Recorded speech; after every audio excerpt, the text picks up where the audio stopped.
आज हम लोग करेंगे क्वेश्चन नंबर 9 जिसमें कहा गया है कि particle of mass 0.3 kg is subjected to the force F।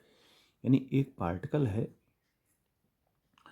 और उस पर एक फोर्स काम कर रहा है कि F is equal to minus k x with k की वैल्यू, फोर्स कांस्टेंट की वैल्यू दे रखी है F is equal to minus k x, जहाँ के की वैल्यू 15 न्यूटन पर मीटर दे रखा है। What will be its initial acceleration if it is released from a point x is equal to 20 centimetre. तो देखो क्वेश्चन में ये कहा गया है कि ये ब्लॉक है, तो ये जो कि फोर्स कांस्टेंट दे रखा है, इसका मतलब ये किसी स्प्रिंग से अटैच होगा। मान लो ये एक स्प्रिंग है और स्प्रिंग से अटैच है। ये स्प्रिंग से अटैच है और इस स्प्रिंग का फोर्स कांस्टेंट भी दे रखा है हमको।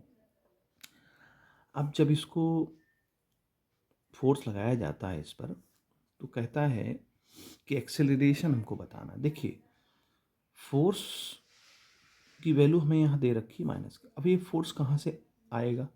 तो m इंटू ए से आएगा भाई, मास इंटू एक्सेलरेशन से आएगा। अब चूंकि हमें एक्सेलरेशन पता करना है तो यहाँ पर क्या करेंगे, minus k x divide by M. यहाँ माइनस का मतलब है कि रीस्टोरिंग फोर्स को इंडिकेट करता है, यानी एक्स जितना आप इसको बढ़ाएंगे उतना ही रीस्टोरिंग फोर्स इस पर लगेगा।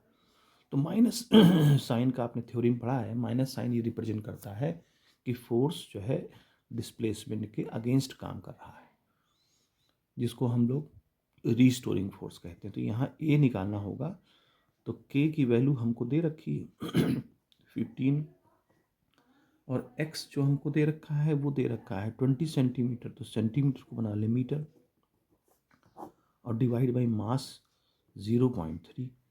तो जब हम इसको डिवाइड करेंगे तो ये 10 हो जाएगा यहाँ पर और 3 5 जा, तो ये बनेगा आपका 5 2 जा 10, तो करीब 1000। तो ये बन जाएगा और 10 पावर माइनस 2। तो यहाँ पर जो एक्सेलरेशन होगा तो -2 से 2 जीरो कैंसिल आउट हो जाएंगे, ये आ जाएगा 10 मीटर पर सेकेंड स्क्वायर। ये आपका एक्सेलरेशन आ गया, यानी इस एक्सेलरेशन से ये रिलीज्ड होगा। क्योंकि क्वेश्चन में कहा गया what will be it's initial acceleration if it is released from A point, यानी कि 20 सेंटीमीटर डिस्टेंस पर इसको स्ट्रेच किया गया होगा और 20 सेंटीमीटर डिस्टेंस के बाद इसको रिलीज़ किया गया होगा। तो ये जो है बैक जाएगा। तो वही पूछता है कि किस एक्सेलरेशन से ये बैक जाएगा, कि जो है 20 सेंटीमीटर इनिशियल इसकी पोजीशन थी। जब इसको हमने स्ट्रेच किया है तो एक्स की वैल्यू उस समय 20 सेंटीमीटर थी। तो जब रिलीज़ करेंगे तो रिलीज़ करने के बाद ये वापस लौटेगा रीस्टोरिंग फोर्स की वजह से, और वही रीस्टोरिंग फोर्स इसको एक्सेलरेट कराएगा। तो जो ए की वैल्यू आएगी वो 10 मीटर पर सेकेंड स्क्वायर आएगी।